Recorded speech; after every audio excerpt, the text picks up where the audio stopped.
नमस्कार, times of Swaraj में आप सबों का स्वागत है और मैं हूं संतोष सिंह। और आज हम टाइम्स ऑफ स्वराज में बात कर रहे हैं कि अब नीतीश की बारी है।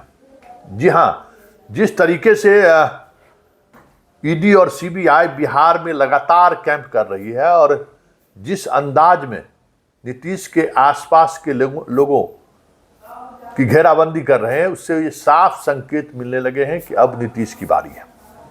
जी हां, याद करिए, जब ये सरकार बदली है, मतलब बीजेपी सरकार से जब बाहर हुए नीतीश, तो नीतीश कुमार के किन किन लोगों पर छापेमारी हुई है और कौन कौन सा विभाग निशाने पर है, इससे बहुत सारी चीजें आप समझ जाएंगे।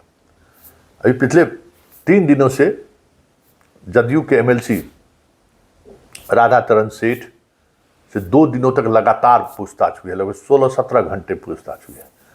फिर उसके बेटे से भी पूछताछ हुई है। और राधाचरण सेठ का क्या है वो बालू कारोबारी। बालू कारोबारी से मतलब क्या है? खनन विभाग। खनन विभाग से मतलब क्या है? वो तमाम कानून जो केंद्र सरकार द्वारा गाइडेड है, वो तमाम व्यवस्थाएं जो केंद्र सरकार के गाइडलाइन पर चलते हैं, उसमें अगर कहीं न कहीं गड़बड़ी पाई गई तो नीतीश को घेरना आसान होगा। कोशिश यही चल रही है। और स्वाभाविक तौर पर बिहार में जब से शराबबंदी हुई है तो 2 ही खेल हो रहा है कि बालू का खेल हो रहा है या फिर शराब का खेल हो रहा है। बालू को लेकर याद होगा आप, कई आईपीएस अधिकारियों पर भी कार्रवाई हुई है कहने के लिए, लेकिन धंधा उसी तरीके से चल रहा है। कुछ दिनों के लिए पुलिस को टाइट किया गया, कुछ परिणाम आए, लेकिन फिर ढाक के 3 पात। जमुई हो, चाहे पटना हो, चाहे कैमूर हो, सासाराम हो, सारे जगह यही कहानी है। लूट मचा हुआ है बालू के कारोबार में। तो नीतीश को घेरने के लिए बालू कारोबारी को घेरना जरूरी था और राधाचरण सेठ उसी की एक कड़ी है जिसके सहारे नीतीश की घेराबंदी तय मानी जा रही है। दूसरी बात, अहम बात जो समझने की जरूरत है, ललन सिंह इस प्रदेश के कभी जल संसाधन मंत्री हुआ करते थे, अभी राष्ट्रीय अध्यक्ष हैं, सांसद हैं जदयू के। उनके सबसे करीबी गब्बू सिंह के यहां रेड हुआ, दर्जनों ठिकाने पर रेड हुआ। कहा यह गया कि 1000 करोड़ से अधिक की बेनामी संपत्ति उनके पास से बरामद हुआ है। अभी भी जांच चल ही रहा है। तीसरा रेड कहां हुआ था, याद करिए। मतलब जदयू और नीतीश कुमार के आसपास के लोगों पर अगर हम रेड की बात करें तो इस बार नीतीश अलग होने के बाद तीसरा रेड विजय चौधरी, वो भी जल संसाधन मंत्री रह चुके हैं, और उनके साला कारू सिंह बेगूसराय, उनके भी कई ठिकानों पर 2 महीना पहले रेड हुआ है, जबरदस्त रेड हुआ। कहा जा रहा है कि वहां भी 1000 करोड़ से अधिक का बेनामी संपत्ति का पता चला है। मतलब नीतीश कुमार के आसपास के तीनों ऐसे लोग या विभाग जिसके सहारे नीतीश कुमार को कैसे घेरा जाए, इसकी पूरी खाका या रोल मॉडल तैयार हो चुका है।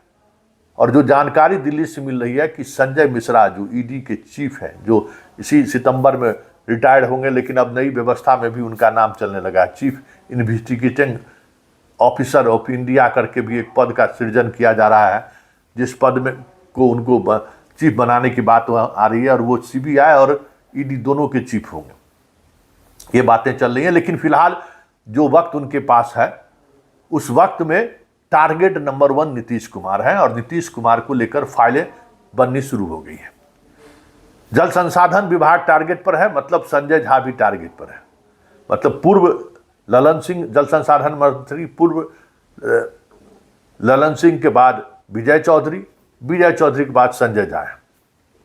जल संसाधन विभाग में भी भारत सरकार की बड़ी राशि आती है योजनाओं में, क्योंकि ईडी को सीधी कार्रवाई करने के लिए भारत सरकार से जुड़े हुए योजनाओं का कहीं न कहीं पैसे का आदान प्रदान या खेल हुआ हो या कानूनी तौर पर उसका उल्लंघन हो, तब सीधे सीधे तौर पर सीबीआई या ईडी हस्तक्षेप करता है। तो ये चीजें बनाई जा रही हैं। ऐसे में जो खबर आ रही है कि पिछले 8-9 महीने के अंतराल में इस तरीके की जितने भी छापेमारी हुई है नीतीश के आसपास के लोगों के, गब्बू सिंह, कारू सिंह और अब राधाचरण सेठ, इन तीनों के यहाँ छापेमारी में जो चीजें बरामद हुई हैं या जो तथ्य सामने आया है, उसको लेकर एक संयुक्त केस का डिजाइन बनाया जा रहा है कि एक संयुक्त केस होगा, एफआईआर ईडी करने की तैयारी में है, जिसके सहारे नीतीश तक पहुंचा जाए। वैसे सृजन को भी इन लोगों ने रीओपन किया है और प्रिया गिरफ्तार हुई है, तो एक वो भी कॉरिडोर है, लेकिन उस कॉरिडोर में बीजेपी के कई नेताओं को पहले जेल भेजना पड़ेगा, तब वो नीतीश के पास पहुंच सकते हैं। और सृजन का कह सकते हैं कि अनुसंधान, इन्वेस्टिगेशन एक कंक्लूजन तक पहुंच गया है। वहां नीतीश को घेरने में परेशानी हो रही है थोड़ी, क्योंकि नीतीश को घेरने के लिए उन्हें सुशील मोदी को भी घेरना पड़ेगा। कई बीजेपी के सांसद हैं, पूर्व सांसद हैं, उनको भी घेरना पड़ेगा, तब वो नीतीश के पास पहुंचेंगे। सीधे तौर पर नीतीश के पास पहुंचना सृजन के माध्यम से थोड़ी परेशानी हो रही है। अब बात यही 3 मसले हैं, जिन 3 मसलों के सहारे पूरी तैयारी चल रही है। रांची, पश्चिम बंगाल, यूपी और बिहार की जो ईडी की टीम है, सीबीआई की टीम है, 24 घंटे इस पर काम कर रही है। वो तमाम साक्ष्य संकलन का काम जिस तेजी से हो रहा है, इसका मतलब है कि किसी भी दिन ईडी और सीबीआई संयुक्त रूप से एफआईआर दर्ज कर सकती है। सीबीआई इस मामले में भ्रष्टाचार का एंगल में, आपराधिक जो एंगल होगा उस एंगल को सीबीआई देखेगी, और जो पैसे से संबंधित जो मामले होंगे उस मामले को ईडी देखेगी, क्योंकि इस पूरे ऑपरेशन में इनकम टैक्स भी शामिल था। और इनकम टैक्स जो खबर आ रही है कि इनकम टैक्स राधाचरण सेठ के मामले में, कारू सिंह के मामले में और गब्बू सिंह के मामले में पूरी एक रिपोर्ट कि किस तरीके से इन लोगों ने टैक्स की चोरी की है, किस तरीके से कंपनी पर कंपनी बनाकर फर्जीवाड़ा किया है, ये सारे तथ्य ईडी को उन्होंने सौंप दिया। खबर ये आ रही है कि आयकर विभाग ने अपना काम करके ईडी को सौंप दिया है कि अब आप इस पर एफआईआर दर्ज करके आप कार्रवाई कर सकते हैं। मतलब बड़े स्तर पर घेरने की तैयारी है, क्योंकि यही एक चेहरा है और कमजोर चेहरा भी है। ये भी बात समझ लीजिए कि नीतीश कुमार ही एक ऐसा चेहरा है जिन चेहरों के पर अभी तक कोई दाग नहीं है, आधिकारिक तौर पे कोई दाग नहीं है, और परिवारवाद का भी कोई आरोप नीतीश कुमार पर नहीं लगा सकता है कि ये परिवारवाद को प्रश्रय देते हैं, ये भी कोई आरोप नहीं लगा सकते हैं। और जिस तरीके से आरसीपी को बीजेपी करीब लाई, फिर भी वो कोई ऐसा एविडेंस देने में कामयाब नहीं रहे जिसके सहारे सीधे नीतीश को कब्जा किया जा सके। नीतीश के दो चहेते अधिकारी जो बरसों तक नीतीश के साथ रहे हैं, इन दिनों नरेंद्र मोदी के नाक के बाल बने हुए हैं। उनको भी नाक के बाल बनने की वजह यही है कि नीतीश कुमार के बारे में कुछ जानकारी दे दीजिए, या नीतीश कुमार को कैसे उसकी राजनीति को ख़त्म करिए, उसमें आप सहयोग करिए। तो ये तमाम ऐसी चीज़ें हैं जिन चीज़ों के सहारे नीतीश की घेराबंदी की कोशिश चल रही है।